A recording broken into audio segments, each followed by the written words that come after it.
जयकारा बोलो माता रानी का, जगत माई महामाई माँ भद्रकाली की जय बोलो, माता रानी के सांचे दरबार की जय बोलो। तो मिथुन राशि वालों, आप सभी का बहुत बहुत स्वागत है, हृदय से अभिनंदन है मिथुन राशि भिंड यूट्यूब चैनल में।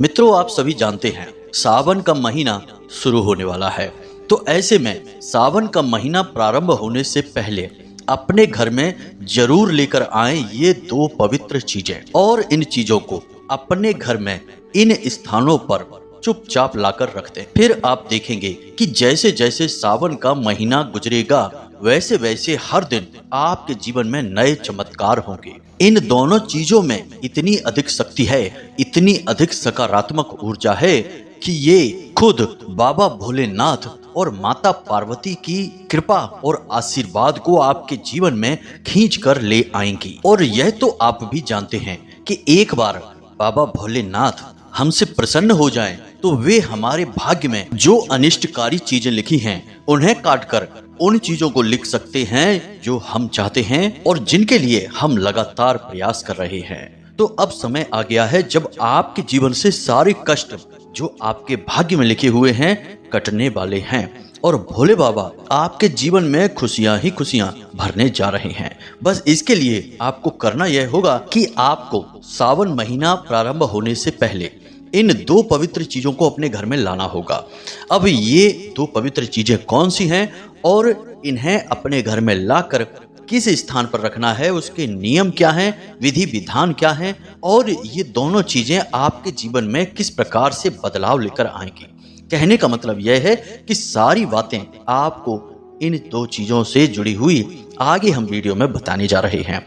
मित्रों, याद रखना कि सावन महीना प्रारंभ होने से पहले यदि आपने इन चीजों को अपने घर में लाकर स्थापित कर लिया तो हम आपसे 100% गारंटी देते हैं कि आपके जीवन में जितने भी कष्ट और समस्याएं होंगी उन्हें स्वयं बाबा भोलेनाथ अपनी कृपा और आशीर्वाद से एक एक करके समाप्त कर देंगे। जिस दिन आप इन दो चीजों को अपने घर में लेकर आएंगे उसके अगले दिन से ही आप अपने जीवन में बदलाव खुद महसूस करेंगे। इन दोनों चीजों का ज्योतिषमय और वैदिक परंपरा और सनातनी परंपरा में बहुत गहरा प्रभाव है, लेकिन ये दोनों चीजों के बारे में जो जानकारी है उसे विशेष तौर पर गुप्त रखा गया है। अब इसका कारण यही है कि हमारे धर्म में एक बात सबसे ज्यादा मान्यता प्राप्त है कि जितने भी शक्तिशाली उपाय और चीजें हैं उन्हें जितना हो सके उतना गुप्त रखा जाए। गुप्त रखने से ही उनकी शक्ति बढ़ती है और जैसे जैसे इन चीजों का ज्यादा प्रचार करते हैं इनकी शक्ति कमजोर पड़ती जाती है।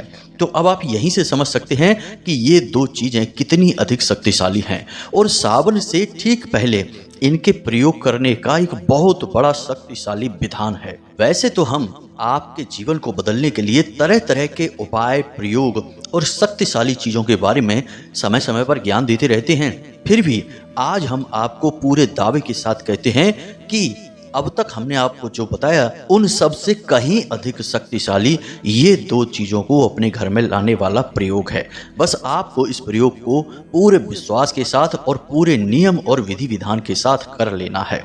फिर आप इंतजार करें, देखें कैसे आपके जीवन में चमत्कार होने शुरू हो जाएंगे। मित्रों, एक बात और हम आपसे कहना चाहते हैं कि इस वीडियो को बनाने में सचमुच में हमने बहुत मेहनत की है। बहुत गहरे अध्ययनों और अनुभवों के बाद, माता रानी की विशेष साधनाओं के बाद प्राप्त अनुभूतियों के आधार पर हम इस वीडियो को बनाने जा रहे हैं। तो हमारा आपसे बस इतना कहना है कि कम से कम आप हमारी मेहनत का सम्मान अवश्य करना और इस वीडियो को अंत तक जरूर देखना, क्योंकि आपने यदि इस वीडियो को अंत तक देख लिया और इस वीडियो में बताई गई बातों को अच्छी तरह से समझकर अपने जीवन में उतार लिया तो फिर आपके भाग्य को बदलने से दुनिया की कोई ताकत रोक नहीं सकती है, क्योंकि कालों के काल महाकाल, देवों के देव महादेव स्वयं आपके ऊपर अपनी कृपा बरसाने लगेंगे। तो अब आपके मन में कई प्रश्न उठ रहे होंगे कि ये कौन सी चीजें हैं, इनके क्या प्रयोग हैं। तो चलिए आपके सारे प्रश्नों के जवाब देते हैं और इस बेहद ही महत्वपूर्ण और जीवन को बदलने वाले चमत्कारी वीडियो की शुरुआत करते हैं। लेकिन इससे पहले हम चाहेंगे कि आप कमेंट बॉक्स में जय मां भद्रकाली कृपा करो, हर हर महादेव अवश्य लिखें। माता भद्रकाली और बाबा भोलेनाथ आपके ऊपर पूर्ण कृपा और आशीर्वाद करेंगे और आपका जीवन स्वर्ग जैसा सुंदर हो जाएगा। इसी के साथ साथ माता रानी के इस दास का आपसे एक छोटा सा निवेदन और है कि यदि आप इस चैनल पर पहली बार आए हैं तो आप इस चैनल को सब्सक्राइब करके बगल में जो घंटी का निशान है उसे भी अवश्य दबा ही दें। ऐसा करके आप हमारे और माता रानी के दिव्य परिवार के सदस्य बन जाएंगे, धाम से सीधे जुड़ जाएंगे। फिर आपके जीवन के सारे कष्ट और समस्याएं अपने आप ही समाप्त होने लगेंगी। हजारों लोगों ने धाम से जुड़कर लाभ उठाया है, अब आपकी बारी है। तो चलिए जल्दी से चैनल को सब्सक्राइब करिए, फिर आगे बढ़ते हैं। प्रिय मित्रों, हम जानते हैं कि आप बहुत मेहनत करते हैं, जीवन में कुछ न कुछ बड़ा करना चाहते हैं, लगातार संघर्ष कर रहे हैं, लेकिन आपकी मेहनत, आपके द्वारा कमाया गया पैसा कम ही पड़ जाता है। अब लगातार जीवन के चल रहे संघर्ष, कष्ट, परेशानियां और एक के बाद एक आ रही तकलीफों से आप अंदर ही अंदर टूट चुके हैं। अब देखा जाए तो आप एक मशीनी जीवन जी रहे हैं, यानी जिस प्रकार एक मशीन शुरू होती है और अपना काम करके रुक जाती है, उसी प्रकार आप भी सुबह जब सोकर जागते हैं तब से लेकर रात तक अपना काम समाप्त करने के बाद वापस अपने घर आकर सो जाते हैं। बीच में अब आपने सब कुछ सोचना, विचार करना लगभग छोड़ दिया है। निराशा से जीवन आपका भर गया है और अब आपके जीवन में उम्मीद की कोई किरण बाकी नहीं है। अब ऐसा नहीं है मित्रों कि आपने अपने जीवन को सुखी बनाने के लिए कभी कोई प्रयास ही नहीं किया है।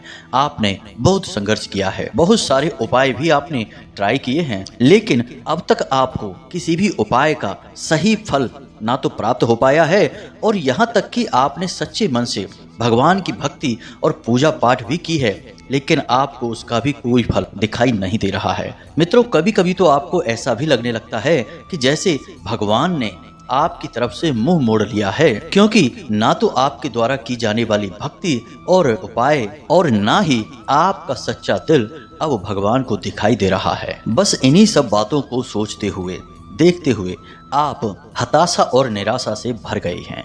मित्रों, आपके जीवन में कई प्रकार की समस्याएं भी चल रही हैं। कुछ जातक ऐसे हैं आपकी राशि के जिनके जीवन में आमदनी की, रुपए पैसे की बहुत तंगी है।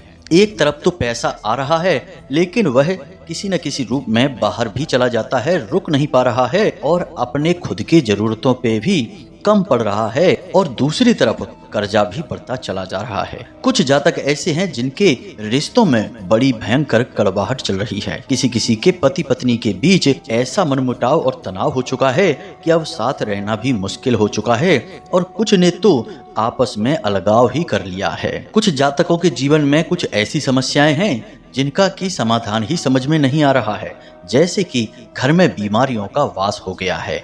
घर का कोई एक सदस्य लगातार बीमार ही बना रहता है, उसका कितना ही इलाज कराओ, कितना ही पैसा खर्चा करो, लेकिन कोई भी समाधान दिखाई नहीं दे रहा है। एक बीमारी ठीक होती है तो दूसरी बीमारी उभर जाती है, या फिर किसी एक भयंकर बीमारी ने ऐसा जकड़ा है कि पीछा ही नहीं छोड़ रही है। तो कहने का मतलब यह है मित्रों कि जो समस्याएं हैं, जो परेशानियां हैं, उन्होंने भी आपको कोई कम परेशान नहीं किया है। लेकिन अब आप चिंता न करें। सावन का एक ऐसा पवित्र महीना होता है जिसमें यदि हम सारे विधि विधान से भोले बाबा की पूजा पाठ और अर्चना करें तो वे हमारे जीवन से संपूर्ण कष्टों का नाश कर देते हैं। भोले बाबा ही एकमात्र ऐसे देवता हैं, या यूं कहें कि देवों के देव महादेव हैं, जो कि भाग्य के लिखे हुए कष्टों को भी मिटाकर जातक को सुख और आनंद प्रदान करते हैं। बस जरूरत है तो उनकी पूरे विधि विधान और सही तरीके से पूजा पाठ करने की। मित्रों, वैसे तो पूजा पाठ आप भी करते हैं और सभी करते हैं, लेकिन भगवान की पूर्ण कृपा और आशीर्वाद केवल उसी को प्राप्त होता है जो कि भगवान से जुड़े हुए कुछ जरूरी और गुप्त उपाय भी करना जानता है और उन्हें पूरे विधि विधान से करता है। जी हाँ बंधु, तो आज के इस वीडियो में हम आपको जिन दो चीजों के बारे में बताने जा रहे हैं, इन दोनों चीजों का सीधा संबंध भोले बाबा से है। आप इन दोनों चीजों को अपने घर में सावन का महीना प्रारंभ होने से पहले ही लेकर आ जाना, और हम जिन स्थानों पर आपको बताएं उन स्थानों पर इन्हें अच्छी तरह से संभाल कर नियम के साथ रख देना।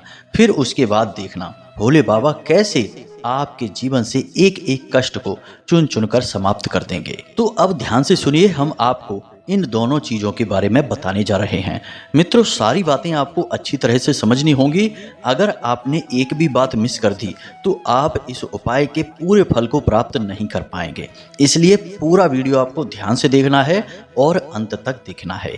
तो सबसे पहले हम आपको इन दोनों चीज़ों के बारे में बताने जा रहे हैं, जिनमें से एक और सबसे महत्वपूर्ण चीज क्या है, इसे आप ध्यान से समझें। अब यह तो आप अच्छी तरह से जानते हैं कि भगवान भोलेनाथ को बेलपत्र का पौधा बहुत अधिक प्रिय है और ऐसा कहा जाता है, शास्त्रों में भी लिखा है कि बेलपत्र के पौधे के हर एक भाग में माता पार्वती के अलग अलग रूपों का वास होता है।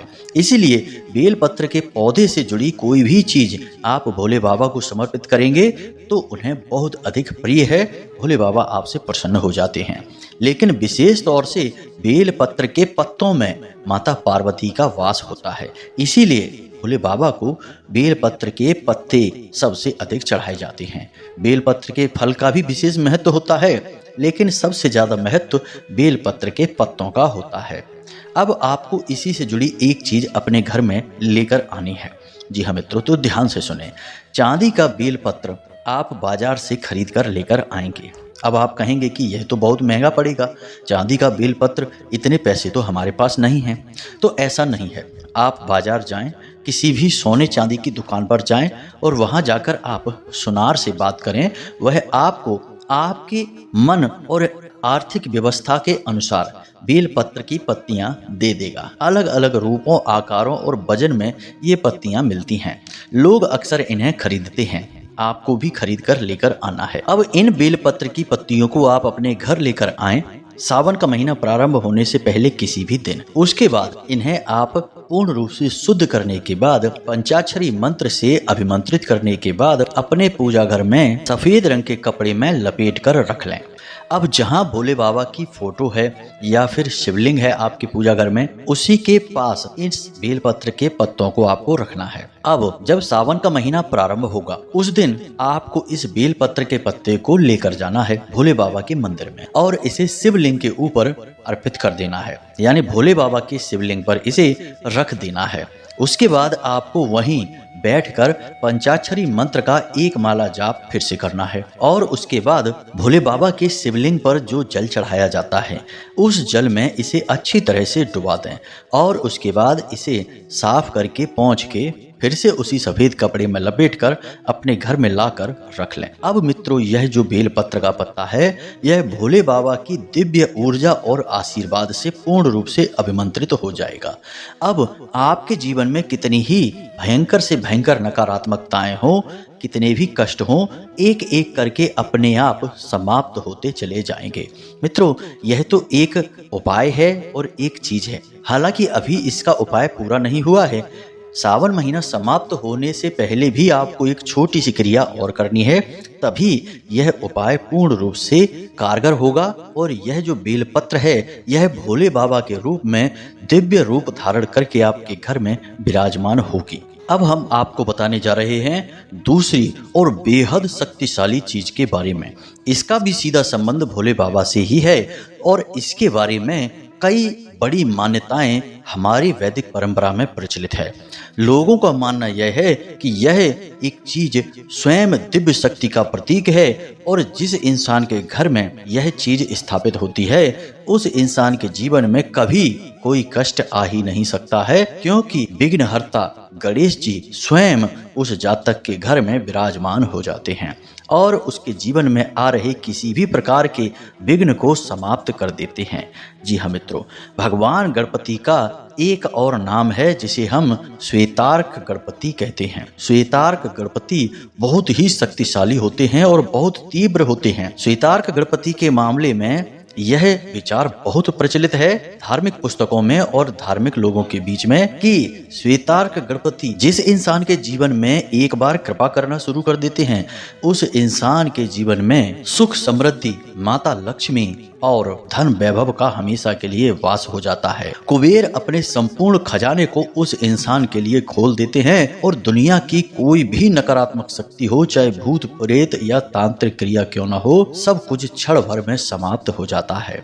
इसीलिए इस श्वेतार्क गणपति को अपने घर में विराजमान करना बहुत अधिक आवश्यक है।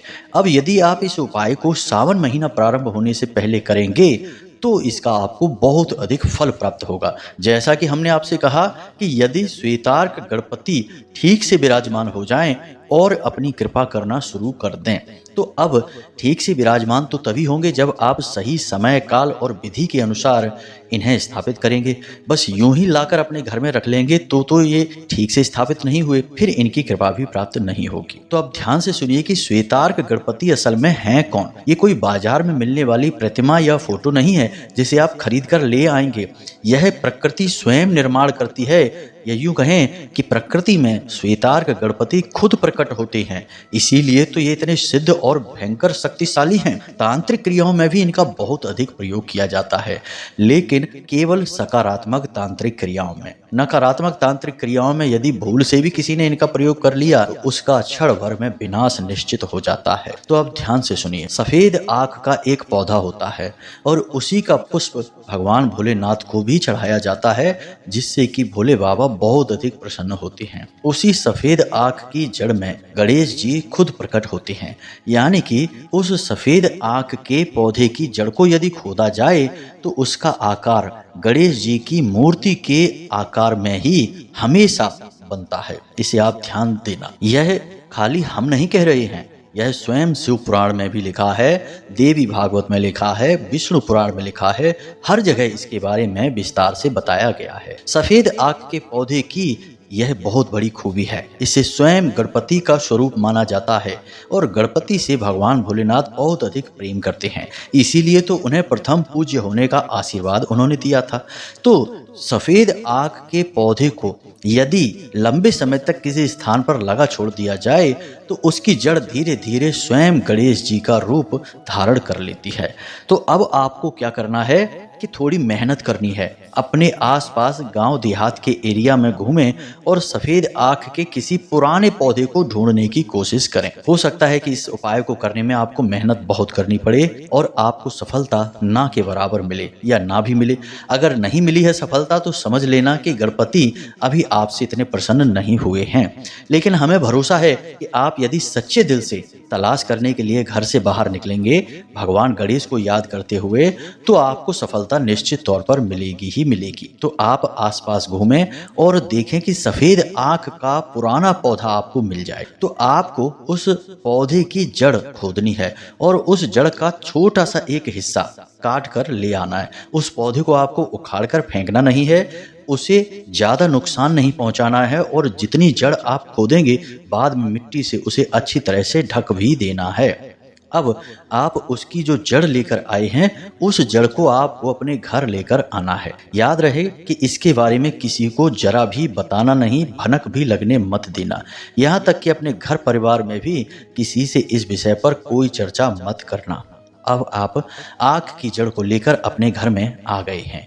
अब आपको इसका शुद्धिकरण करना है, फिर इसे अभिमंत्रित करना है और फिर इसे भगवान भोलेनाथ को समर्पित करने के बाद अपने घर में स्थापित करना है। एक विशेष कोने में ही स्थापित होंगे ये, इसे याद रखना। इन्हें पूजा घर में नहीं रखना है, एक विशेष कोने में स्थापित करना है। तो ध्यान से सुनना सारी बात मित्रों, जीवन बदलने वाला है आपका। बस आप इस उपाय को अच्छी तरह से कर लेना, गलतियां मत करना। गलतियां करेंगे तो परिणाम भी कम हो जाएंगे या हो सकता है कि कोई नतीजा ही ना निकले। इसलिए हमारे द्वारा बताई गई हर बात को बहुत अच्छी तरह से समझ लेना। हमने बहुत मेहनत करके आपके लिए यह ज्ञान का बेहद शक्तिशाली और प्रभावशाली खजाना लेकर आए हैं। तो बस ध्यान से सुनिए। आप इस पौधे की जड़ को लेकर घर आ चुके हैं। अब आपको इसे पीले रंग के कपड़े में रखना है, लेकिन उससे पहले गंगा जल से मिले हुए पानी से इसे अच्छी तरह से धो लेना है। धो लेने के बाद इसे पीले कपड़े में लपेट कर थोड़ी सी हल्दी इसके ऊपर लगाएं और उसके बाद इसे अपने पूजा घर में रख दें। 24 घंटे तक इसे अपने पूजा घर में रखा रहने दें, या फिर जब तक सावन प्रारंभ नहीं होते हैं। जब सावन का महीना प्रारंभ हो जाए तो आप इस जड़ को यूं ही कपड़े में लपेटे हुए ही भगवान भोलेनाथ के मंदिर में लेकर जाएं और शिवलिंग के ऊपर इसे चढ़ा दें। अब भगवान भोलेनाथ के शिवलिंग के ऊपर आपने इस जड़ को चढ़ा दिया है। इसी के साथ साथ आप विशेष पूजा पाठ भी करें, वहाँ मंदिर में थोड़ा समय भी बिताएं, भोले बाबा का ध्यान करें और बाबा भोलेनाथ के पंचाक्षरी मंत्र का जाप आप तो करेंगे ही करेंगे। अब इतना करने के बाद आप इस जड़ को लेकर अपने घर में आ जाएंगे और इसे अपने पूजा घर में रख देंगे।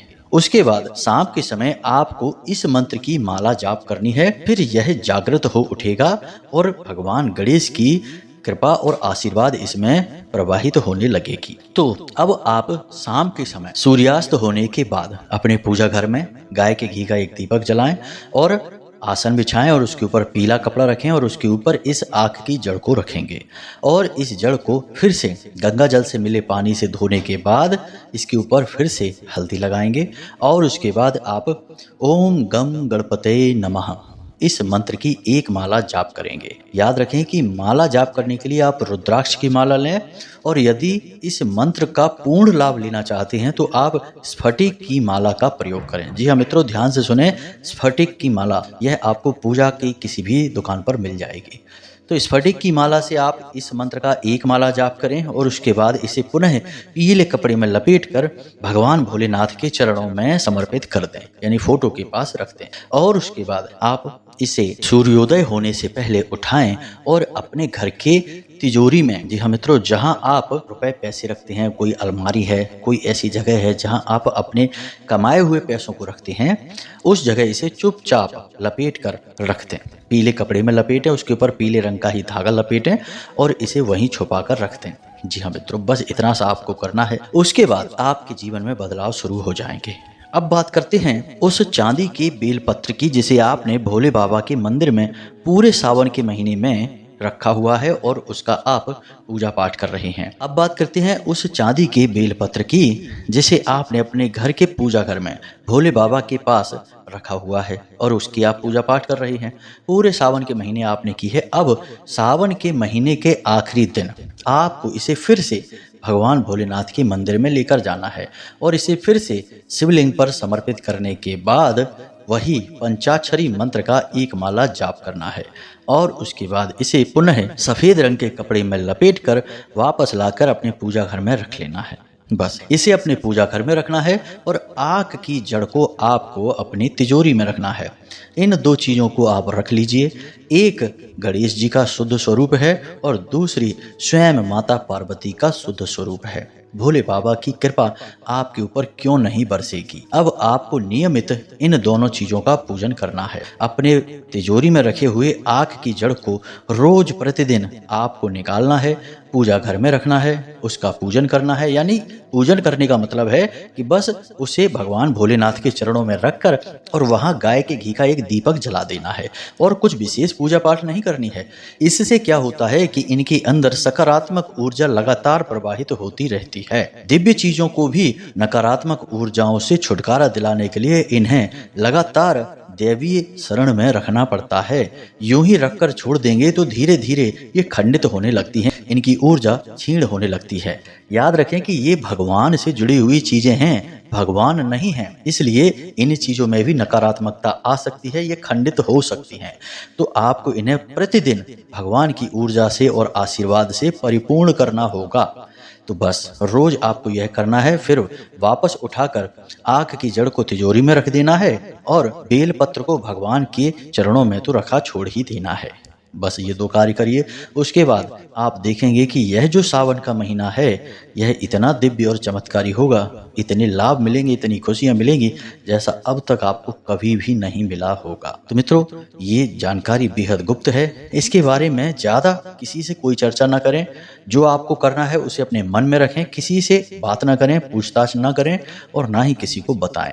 उपाय कोई भी हो, सफल तभी होता है जब वह गुप्त रहता है। प्रचार कर देने से उपाय की ऊर्जा क्षीण हो जाती है। तो इसी के साथ साथ आपको जो हमने जानकारी दी है, उम्मीद करते हैं इस जानकारी का प्रयोग करके आप अपने जीवन को बदल पाएंगे। हजारों लोगों ने बदला है तो आपका भी बदलेगा। अब यदि कोई प्रश्न आपके मन में उठता है तो आप कमेंट करके पूछें या फिर वीडियो के डिस्क्रिप्शन में दिए गए व्हाट्सएप नंबर पर सीधे मैसेज करके भी पूछ सकते हैं। इसी के साथ साथ आज की इस वीडियो को विराम देते हैं। हमेशा हंसते रहिए, मुस्कुराते रहिए और कमेंट बॉक्स में जय माँ भद्रकाली, जय भोलेनाथ अवश्य लिख दीजिए। मिलते हैं अगले ज्ञानवर्धक वीडियो में, तब तक के लिए धन्यवाद। जय माई की, जय माँ भद्रकाली। माता रानी आपका कल्याण करेंगी।